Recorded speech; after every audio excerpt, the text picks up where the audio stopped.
Hi everyone. Today we're going to be talking about Francisco Vázquez de Coronado. But before we go on to Coronado, I wanted to go back to Hernando de Soto, who we talked about yesterday. And this page in our book kind of shows us the area he and his men traveled. Remember, of course, they were always on the lookout for gold. They had issues with different Native Americans. Remember the one they thought they could trust, and then he and his men, Viticheque, attacked them. Remember the lady of Cofateque, who escaped from them. So today we're going to hear about a friar, and a friar is similar to a minister or a priest. And he traveled with two explorers in the southwest. If you notice here, we were talking about the southeast yesterday, and today we're going to go to the southwest. Okay, with this friar,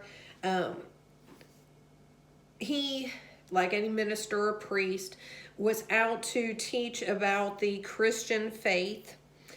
And it says that exploration continued and moved westward in North America. Explorers began to use priests and friars to come along with them on their expeditions. Usually kings and queens who sponsored the explorers or settlers expected the travelers to make an effort to change or convert the Native Americans to Christianity.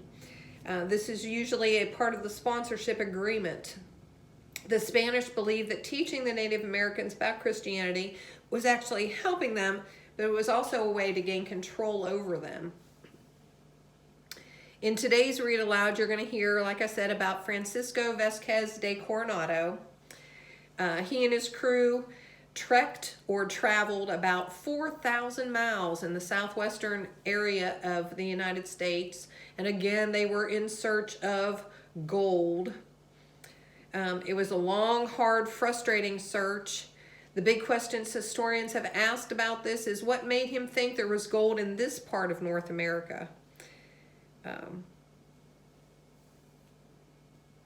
So listen to find out why Coronado may have thought there was gold in this area. So one day in 1536, Don Antonio de Mendoza, who was the viceroy of New Spain, sat in his office in Mexico City listening to a fellow Spaniard tell an astonishing story. Alvar Núñez Cabeza de Vaca told Mendoza of his experiences on the disastrous Narvaez expedition. Remember, out of those hundreds of men, only 4 lived? Mendoza was fascinated by this amazing tale of adventure and survival in foreign lands. But the part of the story that interested Mendoza the most was a report about the Golden Cities. While they were living with the Native Americans, De Vaca had heard much about a land north of them, a land that was rich in gold. This land was called the 7 Cities of Cibola. It is believed that Cibola was a region to the north containing 7 wealthy cities, each one bursting with gold. Mendoza was excited by this report and was eager to find the gold. Mendoza decided to find the 7 cities of Cibola. He recruited a French priest named Friar Marcos. In addition, a man named Esteban, a slave who had traveled with De Vaca and who, along with De Vaca, had survived the Narvaez expedition, was recruited to go along as a guide and translator on their investigative travels north. Esteban was a Moor who had been relocated to Spain as a slave. By the time Mendoza recruited him for the expedition to find the 7 cities of Cibola, he had become a very experienced explorer. Esteban had come in contact with different Native American groups on his travels and had learned a few things about their ways of life.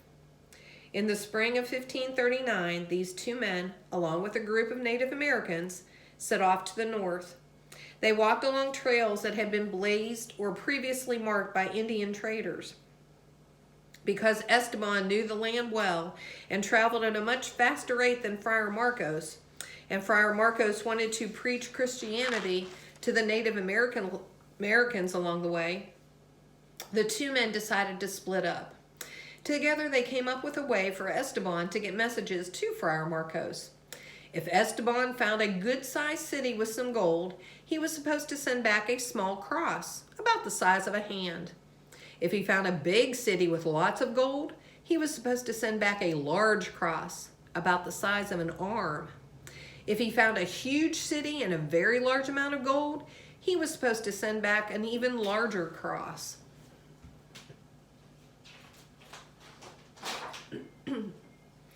After spending a few days scouting the area, Esteban sent Friar Marcos a cross the size of a man, indicating that Esteban either knew or suspected the existence of large cities with great quantities of gold. Friar Marcos was stunned or very surprised as he continued to follow Esteban's path.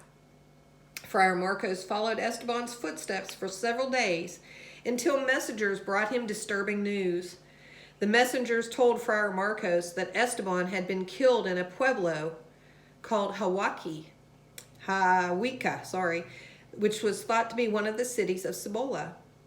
The area known as Hahuica is in present-day New Mexico. Esteban had presented himself to the Zuni of Hahuica as a great medicine man and healer. The village elders in the pueblo were suspicious of Esteban and killed him. When Friar Marcos heard that Esteban had been killed, he decided it was not safe to go to Hahuica, because if he were killed, no one would know of their discovery of the gold. Friar Marcos went back to Mexico with only having seen the town of Hahuica from a distance. He told the Spanish about their journey and about the large cross Esteban had sent back, indicating the existence of large cities with great quantities of gold.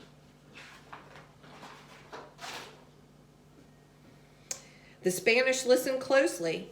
They asked Friar Marcos if he had seen the golden cities of Cibola. Friar Marcos said he had. He told the Spaniards that Hahuica was bigger and richer than the capital of the Aztec Empire. Friar Marcos was so convinced of the truth behind Esteban's message of the large cross that Friar Marcos led the Spanish into believing that he had really seen the city.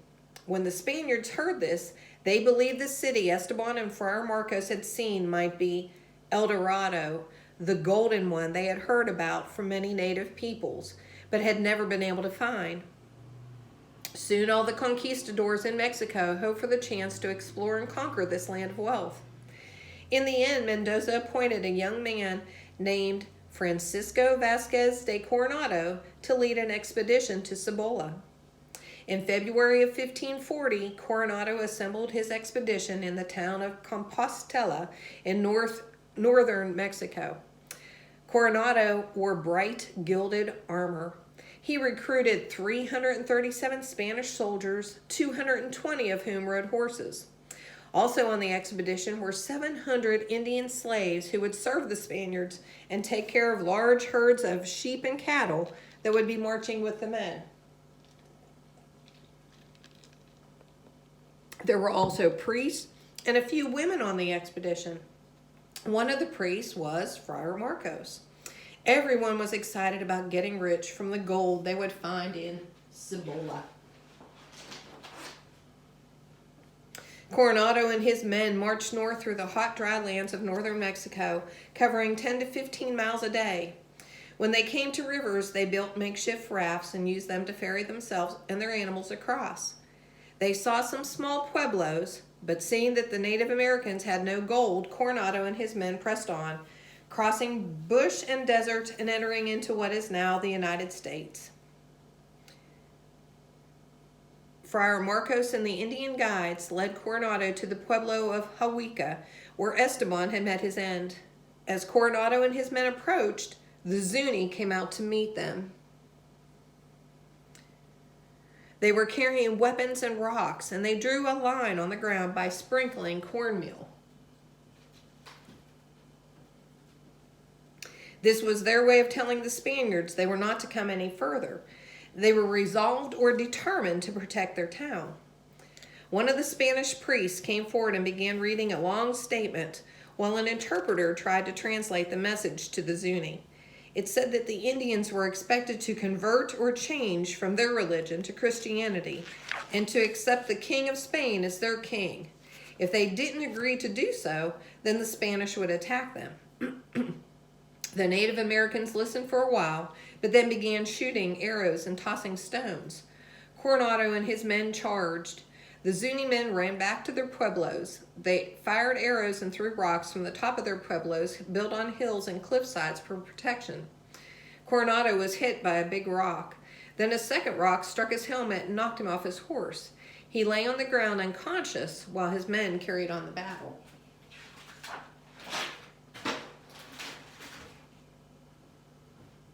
Coronado's men did in the end win the battle. They quickly discovered that Huica was not the vast city on the same scale as the Aztec capital, though.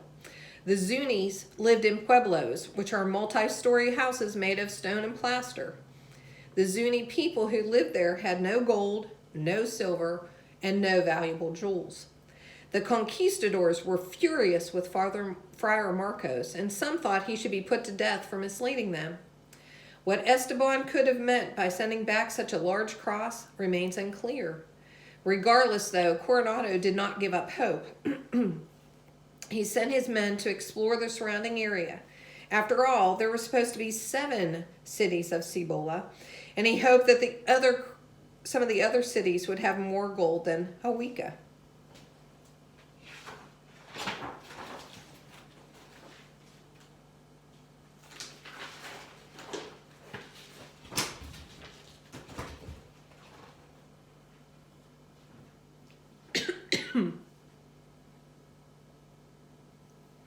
For the next few weeks, Coronado and his men continued to explore the region of Cibola. They found many Pueblo villages, but no gold. Coronado decided to split his forces up. He sent scouting parties off in several different directions. One party traveled northwest through Hopi territory in what is now northern Arizona. They went on until they were stopped in their tracks by a massive canyon more than a mile deep. These men from the Coronado expedition became known as the first Europeans to see the Grand Canyon, which is now considered one of the 7 natural wonders of the world. Another party traveling southwest along the Colorado River, several hundred miles downstream from the Grand Canyon. Today, this section of the river forms the border between California and Arizona. And a third party headed east from Cibola through eastern New Mexico. They visited the Acoma Pueblo, a pueblo that can still be visited today near present-day Albuquerque, New Mexico. This party crossed the Rio Grande, a large river that runs south through New Mexico and forms part of the present-day border between the United States and Mexico. And you can see all these different tracks right here in the picture.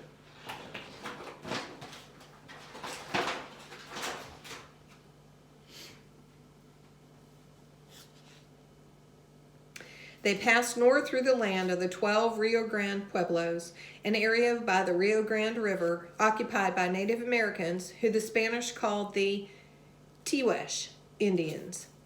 There they observed the Great Plains, where great herds of buffalo roamed or wandered.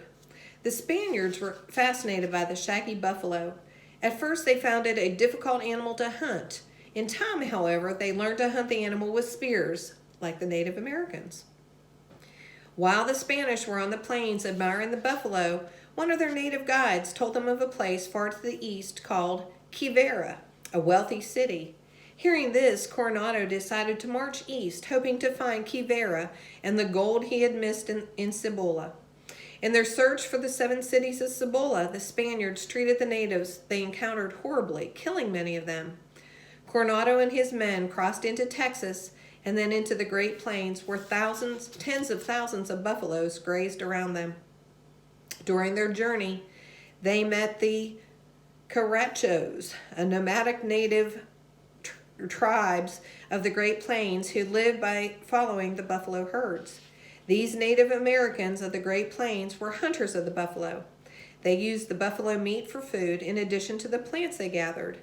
They used buffalo skin to make clothing and shoes. They used the buffalo's bones as well as stones to make tools. They burned buffalo dung or manure for fuel. Coronado and his men learned a lot from the Carachos' way of life, including the fact that they had no gold. Coronado and his men decided to move on, making their way through parts of Texas, Oklahoma, and Kansas.